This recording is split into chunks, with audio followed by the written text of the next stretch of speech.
Good morning, everyone. I'm Wayne Garvie, Chief Creative Officer of Sony.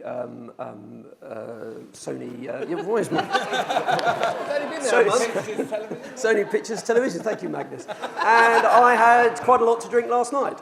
And welcome to. Now, before we start, actually, I should just say that this session has got the worst one-line joke, which is all predicated, which is Kent and Allen's idea that I am a doctor. I'm not a medical doctor, I'm a doctor of philosophy, so there is an appalling one joke running through this, which has nothing to do with Ben Winston, the producer, or myself. I just want you to be aware of that. Today's session is really about the independent sector, and the idea is that we want to give advice to people who are looking to set up independent production companies, who have independent companies and wish to get bigger, who are just interested in the world of the independent producer. And we have an esteemed panel here today who can talk with their own experiences and give real insight and meaning into this complicated world. On my right, I have Magnus Temple, who's the CEO of The Guardian. On my near right, I have James Baker, MD of Red Arrow Entertainment, and we'll be later on understanding why we're all walking around with Red Arrow on our cards. On my left, I have Tom Mannering, who is MD Corporate Finance at MediaTek. And on my far left, I have a man who I've never met before, called Andy Harris, who by some sheer coincidence, yesterday it was announced his company has been bought by Sony Pictures Television, and I'm sure we'll be talking. If we had known that when we were organising this session, we probably would have done it all a lot different. So, as I say, we have a theme in this, which is a kind of medical theme, and we have asked independent producers for the pertinent questions in their lives, and consequently, we have a number of letters which have been sent in to us. And can we have the first one on, please? Yes, see what I mean? It's a very, very weak gag. And the fact that none of you laughed just underlines the fact it's an extraordinarily weak gag. So this is a picture of a young man who was sent in. He's an independent producer. And his question is, Dear Wayne, I like to swing both ways. I like a little factual. I like a little entertainment. Can a guy have it both ways? I.e., what should an independent production company be looking for? Should you specialise? Should you just be a drama production company? What do you do? You know, is that important? So I'm going to kick off, Magnus. What do you think? Should he have it both ways?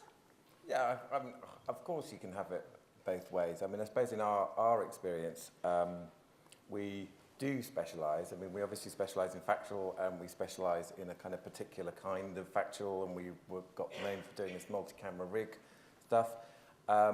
But I think that as you grow bigger, I think your reliance upon one genre can become more problematic. I suppose one thing I do feel really strongly about, because both in running Firefly, Dragonfly and The Garden, is that there were always times where we were tempted, I think, to reach out and perhaps reach out a little bit too far, because we all sort of know that this business is built upon really strong relationships.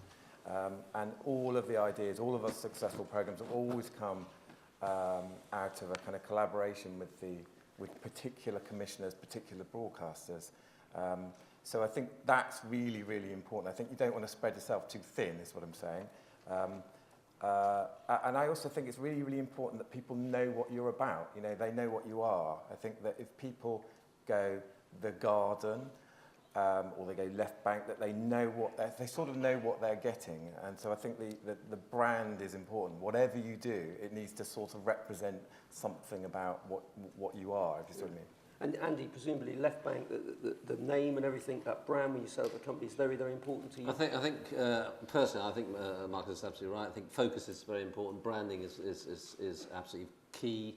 And I think you have to stick to that. We, Amerigo and I, who's in the audience, considered opening an entertainment division about 2 years ago and found some interesting people to do it, raised a bit of money, thought long and hard about it, and then in the end backed off it. And it was a good decision, I think, in the end, because just even thinking about opening up another wing at the time when the drama and the comedy were still really rocking, I think it was just drawing us off the main game. I think, so yeah, I think it's, my advice is to be clear about what your brand is and what your image is, what you're selling, and where your best contacts are. If you're selling shows, you've got to know those people. They've got to know you. They've got to know you're going to deliver.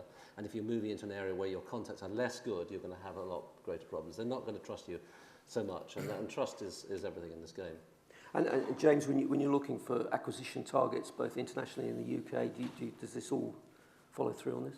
Yeah, I think it helps because when we're looking to build a portfolio of partner companies, I think we're looking to get some real balance in the group of companies, and I think it becomes difficult if you've got a company that spreads itself very widely. And to be honest, with smaller companies, which has been our tendency is to look at younger and smaller companies, is they are going to be more focused. It's only when companies grow and mature that they really broaden out and take on other genres. The one thing I would say is that a lot of this is driven by opportunity. If you come across a particular piece of talent or an opportunity to do a show, I think it's very difficult to say no if someone says, well, it's a fantastic opportunity to do something that's outside of your speciality. I think you can get drawn into doing that.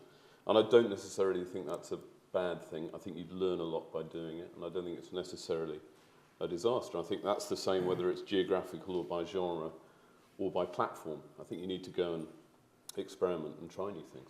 And Tom, Elizabeth Murdoch last night, when she talked about the independent sector, and was also talking about the challenge of digital, when you're looking to give companies advice in the process of selling, how important now is that sort of not so much being a linear TV company into the digital important? I think certainly having an eye to that area is important, although I think most of the profits and revenues in this business still comes from conventional linear TV. But I'm not sure that will be the case in 10 years' time. So quite how best to approach that area, I don't think anyone's entirely sure. But certainly some companies have been successful in the new media area and looking at that particular division. Okay, well, we're going to have a look at a case study now. I told you this was a very tenuous thing. Can we have a look at our first case study, which is our good friend Magnus Temple. And there you are, doctor's file in relatively scrabby doctor's handwriting.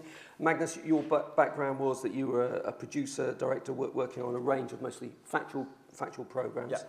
And then in 2010, you founded, in 2004, you founded Firefly, which then renamed Dragonfly. Can we just go on to the healthy section here?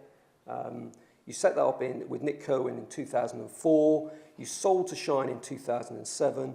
Then you left Shine and Dragonfly and you set up The Garden in 2010. Can you just tell us the process?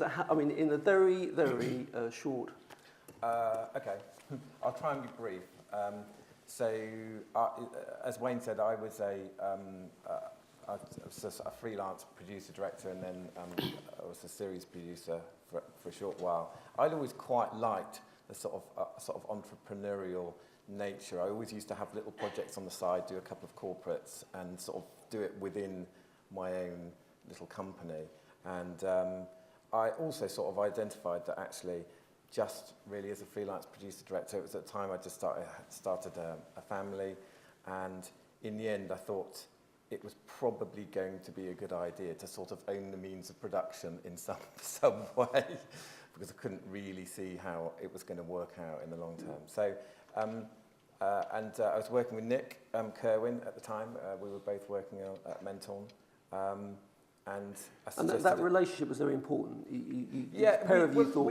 What had happened is that we'd worked on a couple of series together, and it really worked. It was a really good relationship. He was on staff at Menton at the time, and I think that it was just the timing was right, because I'd mentioned it to him, but I'd sort of been thinking about, maybe in a year or so, or 2 years, and I think for him the timing was right then. So I remember him saying to me, calling up and saying, if I said, do you want to do it now, would you do it? And I said, absolutely. And also, because I was a freelancer, I'd never had that security. So in some ways, it didn't feel like very much of a leap. Yeah. So we stuck in $5,000 each, and got a commission up and running that I directed. And we started so small, and with so few overheads, that in a way, it grew incredibly organically. There was no kind of big setup cost at all. And in a way, when we did it with Garden, we did it in exactly the same way. A little bit more money we put in, but not very much more. And I know there's all sorts of different ways you can do it. You can do it with investment. But for us, it really suited us that we only grew at the kind of pace of the revenue that we brought in. And of course, then there are challenges that lie with growing, and there are inevitably growth pains. And I think that's part of the reason that we sold to Shine is that the company was growing very rapidly, and we were quite inexperienced, I'd say, and it felt like a very sort of secure home to kind of birth the company into at that point. And it was a good home, actually. Yeah. How important was it that it was a partnership? I was interested that, actually just thinking about it. It's amazing how many people, when they're setting up indies, build really strong partnerships with, in your case, with Nick and with the companies that we've done. It's these strong partnerships that really help a company. I sort of think quite a lot about that, actually. I think it's absolutely critical. Obviously, everyone does it in a different way, but that relationship, that partnership, because you have so much to experience and to learn and to share with each other. I think I'd find it quite lonely and probably more frightening to do it on my own, for sure. And obviously, it means that you have to compromise a bit when you're in a partnership. You can't have it all your own way. But it really works, and the two of us really complement each other. We're quite different sorts of characters, and we've found within certain programming that we do that actually what we both bring really works. I mean, certainly, Andy, when you set up Left Bank, it was very much a partnership with Marigo Kehoe, who's your head of production. Yeah, there was. I mean, we were working together at Granada, so we had about 4 or 5 years running, and amazingly, she tolerated my lunacy, and I needed somebody who was completely rooted, completely focused, and would laugh at my jokes, basically. So it worked brilliantly. So she shared the same ambition as I to get out of Granada and give it. We sensed the time was right, and we wanted to. It's a little bit different from Max. We wanted to start quite big, but so we took an investment, but we had a very small team. But we set up our production and our finance immediately, so we were sort of ready to go into production, even though we weren't in production. We didn't have any commissions when we set up, but we were ready to go as soon as we got a commission. So I think as a scripted company, you really got to be sort of, for us, we really wanted to be sort of joined at a high level immediately, or at least perceivably so anyway. I mean, it was all perception, isn't it? It was all pretty sort of bullshit, really, but you know. And this partnership thing, that helps when you're... Yeah, I think it's important for the key creative talent to be bound in with the equity ownership in the company, because that's what our purchaser is ultimately buying. So I think having a more broadly focused creative team rather than just one individual is certainly helpful. Yeah. So Magnus, you've done it once and then you've done it again. Yeah. So what was the key learnings from? We've learned a huge amount, actually, and actually it's quite interesting because actually when we set up again, we didn't aim to be where we are now, and I know it's only 2 years ago. We set up specifically to be quite bespoke, quite boutique, and I think really probably off the back of the success of 24 Hours in A&E, the company's grown much more rapidly than that. But I think that we have done things quite differently. It's much less reliant upon the two of us. We've built a really good team. We've got a fantastic managing director, creative director, and a sort of team of execs. So it feels like actually, whereas last time the growth at times felt a little out of control, and you just wanting to kind of hang on to and make sure it was okay. This time it feels, I think we're much more strategic, and I think that one thing I've really learned is how important a very few titles can be. And I think that when you're choosing to do anything, any project, TV is incredibly hard work. Any project can be a real ball ache.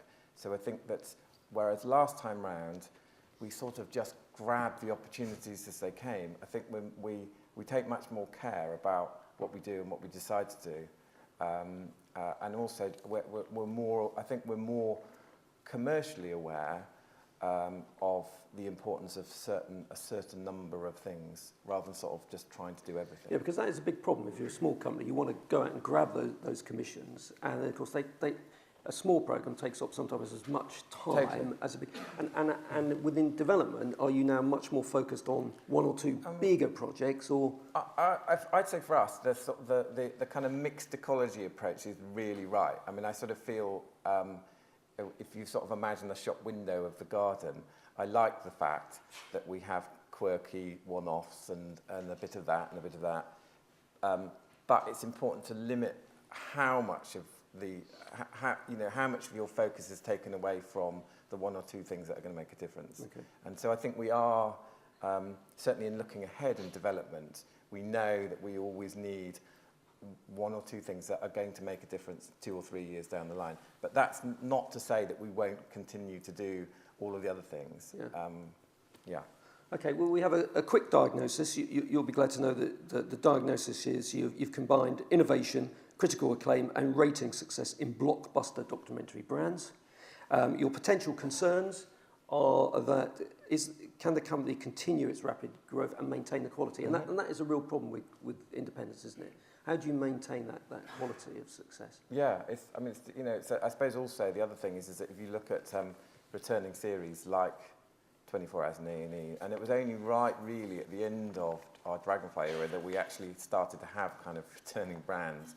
And of course, each time you do something, it's maybe a little bit easier because you've done it before, but the amount of work and effort, but also talent that has to go into a series like 24 Hours in A&E every time you do it is enormous. So you do need really committed and fantastic teams who are kind of who keep being motivated. And I suppose that does get harder if you're doing something for the 5th or 6th time, let's say. But I think it's all about, for us, it's all about, I suppose, having a team on board that can sort of take on some of that, but also having a relationship with that team rather than just kind of hiring people a bit randomly. That most of the team are all people that we've had existing working relationships with. Okay, let's go on to our second letter from an independent producer. Dear Wayne, I went on holiday to California and I picked up something nasty. Is an agent really necessary? So this really goes to the core of many questions, which is what do you do in America? America, the Holy Grail, and why do all these people from WME, CAA, ICM, etc., come and bother me? Andy, have you had any experience? Well, they're probably all in the audience. I mean, they very probably careful are. what to say. Probably. Well, I think it's fact. You can't work in America without an agent, really. So it's a necessary part of the business there, and it's an accepted part of the business. And the difficulty really is trying to work out who's the right company, and the other difficulty, I guess, is to whether you just kind of try and flirt a bit with all of them, which is what most of us really do, rather than sign with any of them. Not that signing with it is problematic, but it just sometimes you want more freedom. It's very, very tricky. I mean, they are very, very good. They understand the business in America. They control the business essentially in America. So it's a very different system from the UK. So it's just something you have to get used to, and you just have to try to find the right company or the right agent to look after you and hope that you're going to be in a good place. And James, do you have an overall agency deal, or do individual companies have relationships, or what? No, we don't. I mean, we're lucky in a way because we've been able to invest in 3 companies in the States who provide a really good opportunity for all the companies to engage with networks, and none of our companies have got specific representation. I think if it's possible and you've got the ability to do it, it's great to be able to put someone in LA to help you full time, and I think that can help you not get sucked into an exclusive agency deal. But then again, trying to keep up with all of the networks, all of the talent, the whole side of it is next to impossible. So, I think, as with Andy, I think it's in an ideal world you sort of flirt with all of them and pick the right project for the right agent partner who can drive it forward. And on the bigger issue of America, Magnus, how important to you when you look at how you're going to grow the company is to establish a relationship and a footprint perhaps even in the US? I love the idea of a New York office, but maybe that's just because I like the idea of it. I think America is obviously important, and I suppose we don't have an office and don't have any immediate plans to have an office, but I think would be interested. We've got one project that is being produced in America, but it's through a sort of collaboration with ITV Studios. And in some ways, that's quite an interesting learning process because we've been quite involved in the production. And so I think that once you sort of try to understand the mechanics of it, I think that we would be potentially interested in producing there. But certainly I think we very much have an eye in terms of what we're developing here on, on brands and titles that can potentially travel and be remade. And obviously America's one of the biggest markets. And we have, on a specific project, have one agent representing that, and that's worked really well. But I think we are considering whether we have a kind of a specific relationship with one agent across the board. And I suppose that's partly just a kind of partly a sort of time management thing, because on both sides in a way. I mean, if you've got a slate of projects and you're able to discuss them with one individual as opposed to half a dozen, then that seems to make sense. But I suppose in choosing your agent, for me, it's all about personality. I'm not sure there's a massive amount of difference in the whether you go with CAA or UTA or whatever they're called, but they're not called William Morris anymore. WME. But I do think it's really important that you find that you have a common understanding of the individual, because we've had lots of experiences in the past where you just get on the phone and they say, oh, everything you're doing is absolutely marvellous and we're going to pitch it to all of these million channels, and you're just like, that's just bullshit, So you want a relationship that's a real relationship. Yeah. I mean, Tom, I mean, I know from my own experience, the start-up costs of a standalone operation in the US are huge, and it can take the focus off. If you've got a UK company, focus off. So what advice do you, as somebody who works to bring investment into companies, about the American opportunity? I mean, I think America is very important for UK indies, because the market is so much bigger than the UK, and there are a huge number of channels there commissioning original content. So I think you can grow much faster your primary commissions in the States than you probably can do in the UK. But there is an element of risk and investment required to get there. And a number of organically, a number of indies have done that themselves, but that has often required the CEO of the business to go over to the States and position themselves in LA to make it happen. Obviously, probably a lower risk approach is if you're umbrella by a bigger group, obviously Left Bank and now with you at Sony, you're going to umbrella them into the US, which is probably a lower risk approach to attack that marketplace.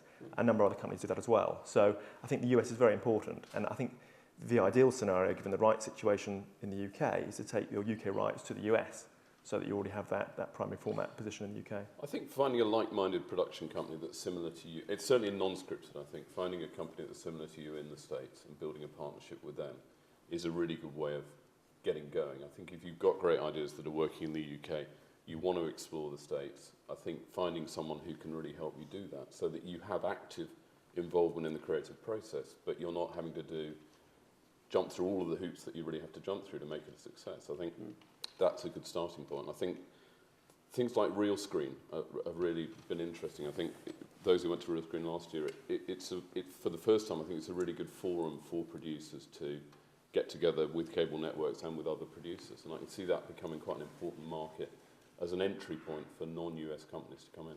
Right. We're going to take our next letter, which is, Dear Wayne, my assets are great. How can I maximise them? Which really, I guess, is a question about distribution. We're getting a laugh, which is quite amazing. It's really, these days, it's all about distribution, isn't it, James? It's very helpful. I mean, I think if you look at the margins that you get out of just a straight commission versus the benefits you can gain from distributing products successfully internationally, it is the thing that's going to completely change your company and give it a huge boost forward. So finding the right distribution partner, I think, is an absolutely key thing. And actually, and I'm sure everyone will have their own experiences, but it's actually very difficult to find that right partner. And the chemistry's got to work, and most of all, I think you've got to find a partner who really cares about your product and is actually going to properly push it. Similar to agents, a lot of distribution companies will tell you they love you deeply and they love all your stuff, and then you'll go to market and see that it's tucked behind 3 other projects. So finding the right distribution partner who can help drive your product forward is absolutely key. And I think, the choice actually isn't that huge. And you want to go with someone who's big enough to make a real impact and has got the contacts. But at the same time, you're then facing the fact that your project is going to be in with, you know, a good few other ones from other companies, and it's how to find that balance.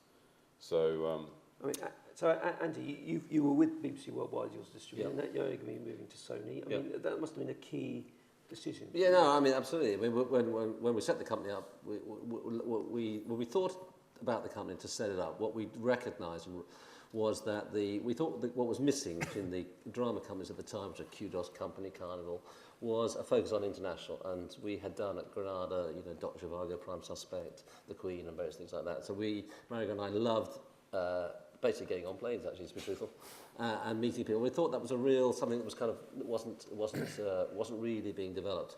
And we were a little tired of going to America too, so we thought concentrate on Europe. So that was Left Banks were coming in, international programming with the European accents, so hence Wallander and Zen and all that kind of stuff. And it worked, which was lucky. So the distributor was key. BBC Worldwide, as you know, because you gave us the money, was a brilliant choice, because, you know, we knew we had a production company. What we needed was a distribution company. I mean, it was as simple as that. And moving forward with Sony, again, you know, as we sat and thought about what we were going to do with Left Bank, we got to a point where we thought, you know, we're growing fast, we're doing well, but, you know, we're in the international game. How are we going to kind of maximise it? If we maximise the assets, if we want to use the thing. It was really mostly really about finding a company that was understood what we were about and could take us on. And Sony have got an extremely good distribution arm.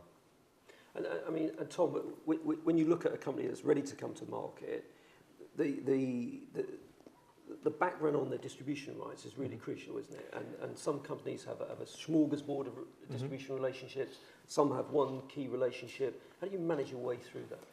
I think rights is key, particularly for UK companies. I think sometimes people forget how attractive the environment is in the UK for rights. Now, clearly, from a purchaser perspective, they would very much like to have those rights unencumbered and be able to push them through their own in-house distribution team. Because if you get a successful UK format that can be sold internationally, those kind of profits can almost, you know, put the profits of the individual company into into significance. So I think what's attractive from a selling perspective is that it's difficult to have a long-term output or distribution deal, because ideally the purchaser is going to terminate that deal and take on your new product going forward and put that through internally, because that's where they can maximise most value. Okay, I'm going to come on to the case study that is James Baker now. And James, your history is you started as a tea boy at Breakfast TV, which I know you're very proud of, and then you had a long-term relationship with Sky, etc. And then recently you moved firstly into the private equity world in 2007, and now you're joint managing director for Red Arrow UK. And I think it'd be quite interesting, actually. We've seen, as I said earlier, Red Arrow on here about a year ago. If you'd said Red Arrow, very few people knew what Red Arrow was or was doing, and now suddenly you've got a huge profile at this conference. Could you tell us a little bit about Red Arrow and what your strategy is?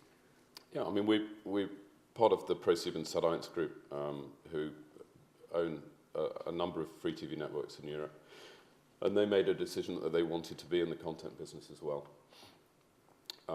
So when we got talking about it, I think we all felt that cyclically it was a very good time to invest, not in very big production companies which may potentially have lost their edge or be losing talent, but to find companies who had very strong creative drive but didn't necessarily have the support that they needed to grow beyond a certain point. And I think in a way we were lucky, because I think we came into the market at a time when there were a couple of companies that we felt were really outstanding internationally, but specifically in the UK, and we were very lucky to be able to invest in CPL, because I think, you know, Dan and Murray at CPL are a perfect example of how a great partnership works.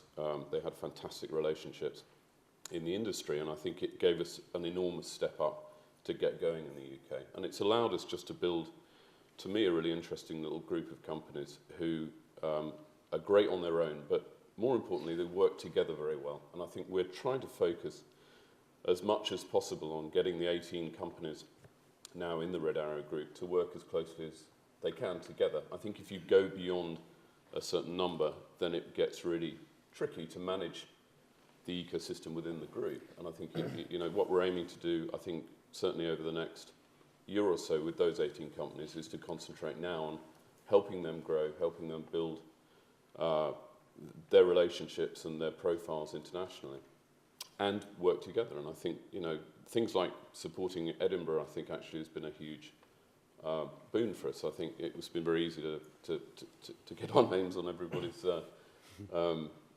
labels, and it's been really encouraging how people have responded to us, and I think it's it's a starting point, but I think we're really happy with the size of the group. But it's interesting. You've absolutely strategically said, actually, we're not probably interested in companies that reach a certain size. We're interested in growth, and presumably helping them develop ideas and then maximising the possibilities of their intellectual property. Yeah, I think we try and keep it as simple as possible. We want to allow the companies that we've invested in to do what they do best, which is to go out and create great shows. Our job should be to help get those shows out internationally, distribute them, find good partners, and also help them with the kind of back office stuff, which in a lot of cases drags production companies of a certain size down so far. I think they spend so much time worrying about legal and business affairs and operations that it takes their eye off the ball. So I think what we're trying to aim to do is to take the boring stuff away from them and allow them to concentrate on getting on with their jobs. And Elizabeth last night, when she talked about independence, was almost sort of saying, actually, it's not, independence really isn't about the ownership, it's more of a state of mind, really. And I was wondering, I don't know if you have done, in some startups, would you look to take talent out of existing independent production companies or in-house companies and set them up? Is that something that... I think the closest we've come to startups is working with companies who I think have got themselves going and have proved themselves, but need that push to get to the next stage. And we invested in a company called Nerd here in the UK, who embody that exactly. They've been going, just for 18 months or so, and been initially supported by Charlie Parsons, and had huge talent. And they're great guys to work with, great to work in the group. But they were an obvious company for us to invest in, because we could take them naturally to the next stage and get them out into the market. And in a very short amount of time, they've had a really good impact, not just in the UK, but actually in the US as well. So, that's a really good example of, I think, us investing in early stage companies. I think startups, as I said, for the moment, we've probably done what we're going to do, and we're going to concentrate on what we've got. I think startup possibly a little bit too early for us.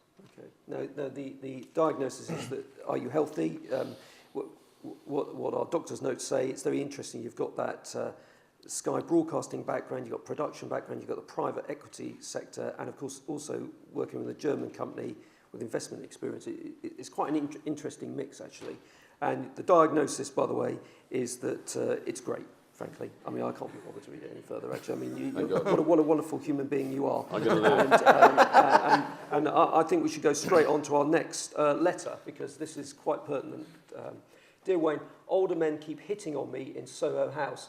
If I get into bed with them, will they make me rich? Oh, that... Andy, is this happened to you recently? I didn't come up with this. I mean, I like the picture, it's fantastic. Yeah, I know, well... This is really all about the fact that Wayne and I are staying in a house together where there are 4 of us in 3 bedrooms, and I was the last one in, but the first to arrive. So naturally, I took the first and biggest bedroom I could find.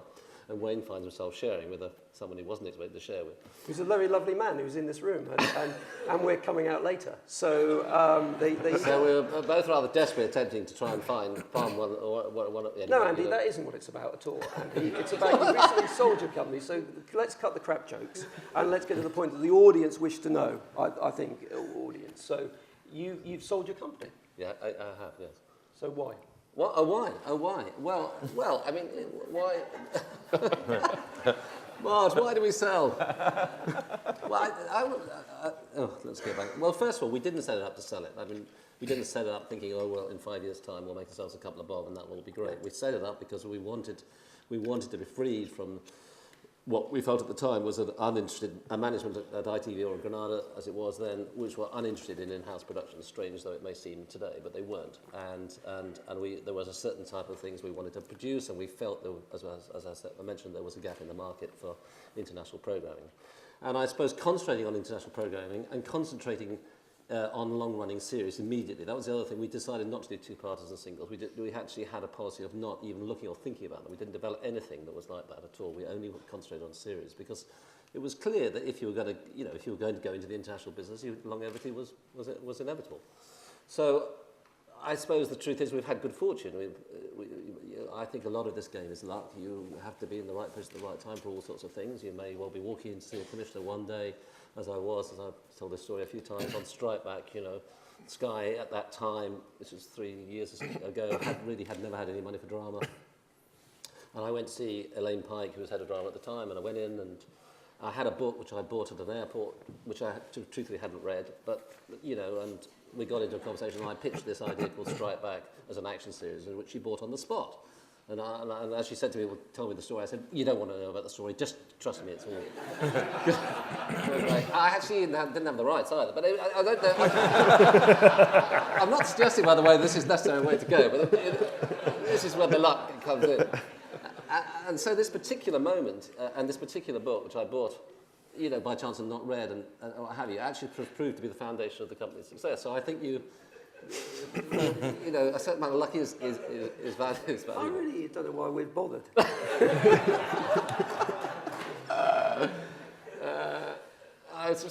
We're doing this thing called Ice Cream Girls, actually, for ITV, and I hadn't read this. I went into this conversation yesterday, but I was at the read-through, and I realised I hadn't read that book either, actually.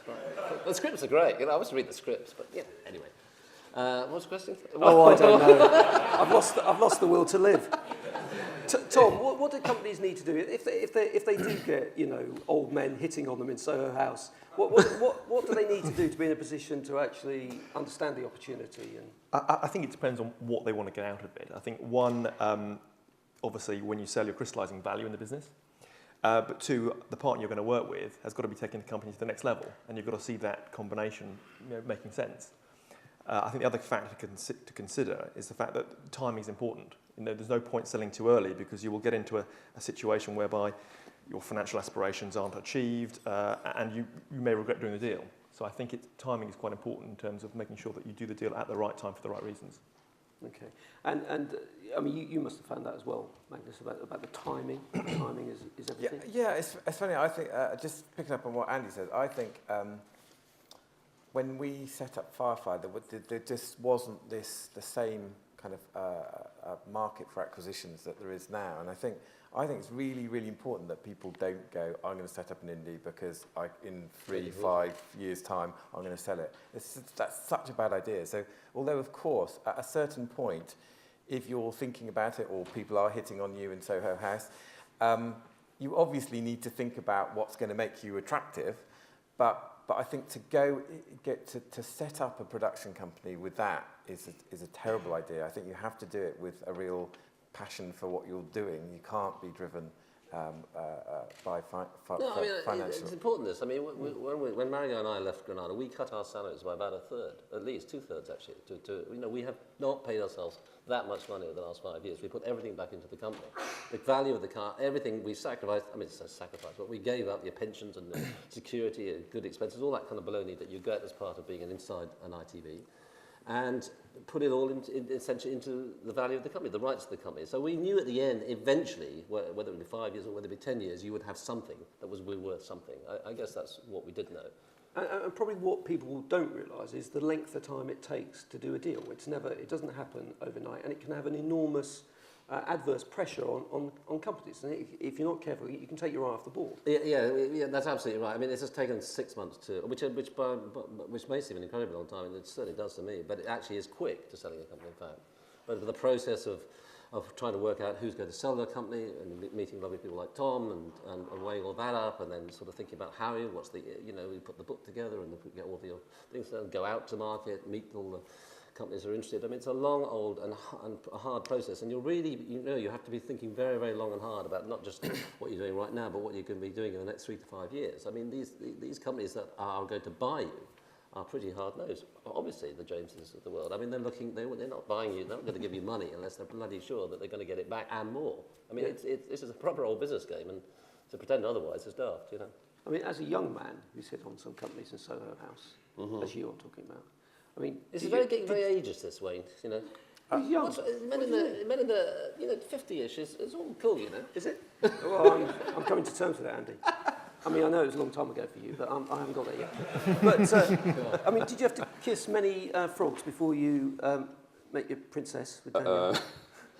No, I think we were quite focused on, because we wanted a specific size and a specific type of company, I think it was pretty easy for us to focus down on a small number of companies.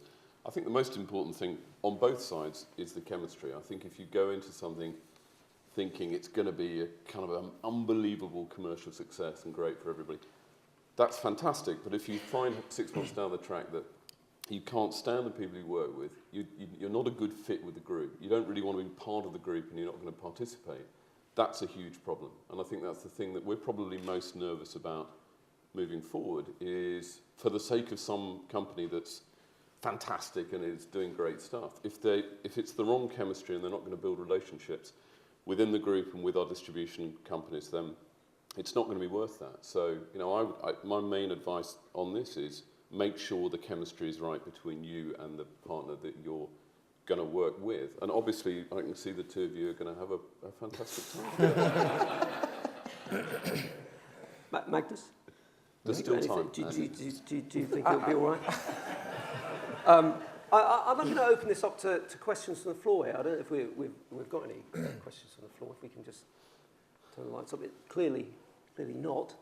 No one wants to ask Beryl any must questions? have something to say, surely. Well, no session complete without Beryl. I love the fact that Beryl Virtue, who has run the most successful independent production company in the country for so long, is here apparently looking for advice, Beryl. I cannot believe it. It's the best family business in town. This gentleman here has got a question. Have we got a microphone? Sorry, could you just say who you are and... Yeah, my name's Krish Majumdar. I've just set up my own independent production company. Well done. What does the panel think about Sky's decision to acquire Parthenon and a distribution arm, and how would that affect their companies and their relationship with Sky? Would they expect Sky to take their distribution rights? James? I think it's going to be a very interesting thing to watch. I'm not completely clear on what their long-term plans are, and we haven't yet had a conversation, about properties that we're developing with them and where that's going to go. I think it's probably for Wayne and I, it's something that we need to really get our heads around, because rights control and rights ownership is a completely key part of our business moving forward. Genuinely, I think we need to really drill down and understand more about, what their rationale is for it. I mean, it's pretty obvious what the rationale is in the long term, but I'm not yet sure how that's going to pan out when they want to work with companies who've got distribution partners in place, because the natural state of affairs is that we're going to want to work very happily with the broadcaster, but we're going to want to retain those rights and move them through our distribution company. So, it's a big question. It's going to be very interesting. I'll be interested to hear more from Sky about their rationale behind it. I mean, your biggest programme is a Sky Commission. I mean, this would... Yeah.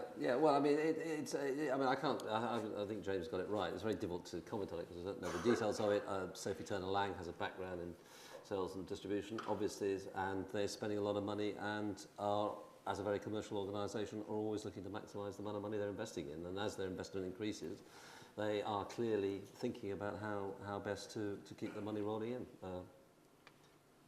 We've got a question, I think it's John McVeigh, actually. Thanks, Doctor.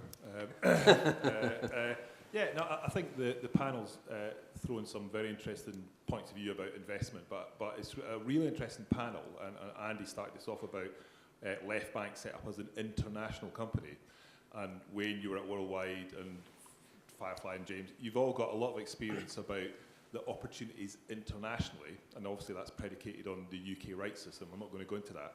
What I'm really interested from is the potential for more opportunities internationally, and what do you think the opportunities are for British producers?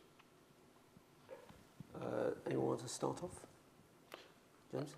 I think it's and Andy can talk about scripted as well, but I think it's very different between scripted and non-scripted. I think in scripted it's absolutely vital that you build international partnerships these days. I think with all broadcasters paying less in licence fees for key productions, you've got to go out there and do that, and hopefully the new tax breaks that are coming in next year are going to help a bit and keep production more in the UK. But it's absolutely vital that you go and build strong partnerships in the US. And I was very encouraged to hear Ted talking yesterday about the investments that Netflix are making. I think there are some very interesting new operations starting to invest in original production in the US.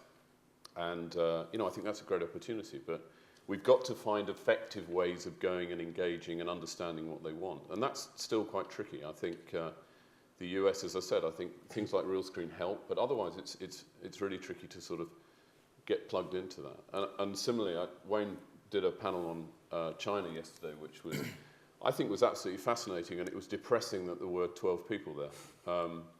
And I think all of us have got to actually open our eyes and embrace all of the new market opportunities that are coming along. And understanding China is a really key bit of that. And again, how you do that is tricky, but that's a key component. So I think we've all got to work hard to really plug into new international opportunities. I suppose for me, one of the key things internationally is getting the balance right, because of course, certainly for us as a company, the primary creative relationships are in this country, with the broadcasters in this country, and I think that's likely to remain. And I suppose our model internationally is that the creation will always happen here, and then we'll look for the opportunities internationally. But there are, of course, other companies who sort of almost have left the UK behind, and that wouldn't be for me. I mean, I think that the opportunities, yes, but I think that you have to be quite careful about your focus, because any company is only ever going to have a certain number of creative individuals, and if one of them is spending all of their time, doing cable stuff on the East Coast of America, that may not be the best business model in the end. I mean, it's quite interesting. You and I have got similar issues, actually. At Sony, we've got 13 companies around the world, and it's about how you maximise the opportunity of that and get your IP. The key IP creating countries are obviously the UK, the US, Holland, perhaps Scandinavia, and a few other territories. And it's how you take that content and you maximise that using your network of companies, while at the same time looking for them to bring stuff back. And it's quite a complicated mix, but that's one way of maximising opportunity. And look for one thing that we did do at Worldwide was think very differently with Left Bank about those financial opportunities. We had traditionally used our offices in those countries to work with broadcasters for investment, and we found there was lots of other money that could be accessed in different ways. I mean, that was quite an interesting moment for us, wasn't it? Yeah, yes, it was. Yeah. Well, there was like the Walland and Zen. I mean. Yeah. And what was your question, John? Do we think there's more potential? Is that? Yeah. I mean, it's an industry that's bucking the trend, isn't it? The economy. That's the most extraordinary thing. We're all incredibly privileged to be in an industry that somehow, at the moment, seems to be hanging on and, generally increasing, even if the monies are coming are tough for things. So. And you've also got those television markets around the world are expanding exponentially. I mean, I didn't realise until I joined Sony that our reformatted scripted business in Russia, for example, is absolutely astonishing. So we have a production company in Russia who has made 400 episodes of Everybody Loves Raymond in Russia. You made me agree to go to the Ukraine last night. I did. I just remember that. Yeah, but that was. I said I'd go to the Ukraine for a weekend or something. Yeah, it was David Brooks. And let's face it, none of us are really going to go there, are we? With Brookie. But then we've got a company in Arabia this week who have in production for Everybody Loves Raymond in Egypt. But our Russian company, what they've done quite interestingly is they took American scripted expertise and they started a sitcom business in Russia, which didn't exist. And now, after running through Raymond and Married with Children, of course what they want is other formats, other scripted formats, other comedy. And they don't necessarily need 400 American episodes. They'd be quite interested in 8-part British series, because now they've got the ability to actually take that with the writers. And I think that's interesting. And the Chinese yesterday were talking very openly about, we don't kind of get a lot of it. You guys are the world leaders, actually, and work with us, which I thought was really interesting, actually. And I'd recommend that there's a... 3:30 this afternoon. 3:30 this afternoon. Go and meet them. What was amazing yesterday, we had this session, and there is a guy who is the second most important person in CCTV, who is the Chinese state broadcaster. He is, by a quantum, the most important media person at this conference at the moment. it's quite astonishing. In terms of tackling those new emerging markets, would you pluck people out and set up a new Sony subsidiary there, or would you look to buy a company? Or is that, depends? I think this is one of the questions you have when you develop and grow in international businesses, and I certainly, I've seen this in somewhere else I've worked, is the cultural differences and understanding the market. Yeah. It's very difficult. It's difficult enough in Britain to spot really great talent who have the ability to be a creative entrepreneur, run a company, pitch, develop, and so on. To do that in a foreign country where you probably don't know the environment is even more difficult. So I think you would probably look for an existing company and do a tremendous amount of due diligence on them, really. It's quite, I don't know if you find that. Yeah, I mean, I think understanding Europe, fine, the US, you can understand. I think we're taking very careful steps when we're looking at Asia and looking at China and just understanding it. And partnerships is probably the way. I mean, one thing you do realise that actually the American collaborative approach of studios in which they work with quite a lot of people is actually probably the way you're really going to understand markets in South America, Southeast Asia, and so on. Have we got any other questions? No? No one else? Okay. What I would like you guys to do is a sort of, as a nice ops sum, give one piece of advice to any independent producer. I'm going to start with you, Magnus. I think it's probably the advice I've already given is that don't. I mean, this panel has obviously been partly about how you make the most of kind of commercial opportunities, but I think that if you're starting up an independent production company or running one, it's absolutely got to be driven by a love of what you do, and obviously business is important. It's important to be sensible about how you run your company, but don't leave the kind of creative drive and excitement behind because you've got your eye on a commercial goal. Okay, James.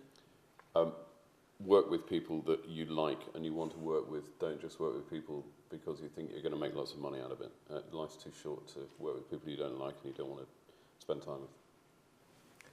I think from a strategic perspective, it's to think about America. I think there's a huge opportunity there. Only a few of the UK indies have managed to tap into that marketplace. Huge number of channels, huge commission opportunities and opportunities for growth, I think. So I would, for those indies that are of a sufficient scale, to start thinking about the US. Okay, and Andy? Well, it's the same really. Keep it, be clear, keep it tight, watch your cash flow. I should have apologised at the beginning that we are an all-male panel. I'm sorry about that. In the Glasnost post-Murdoch era, we contractually obliged to say that. But I hope you. I hope you agree. It's been, I think, really interesting and fascinating. And I'm sure later on, if you want to talk to any of the guys, I'd be more than happy to give advice. But I'd like you to show your appreciation to our panelists.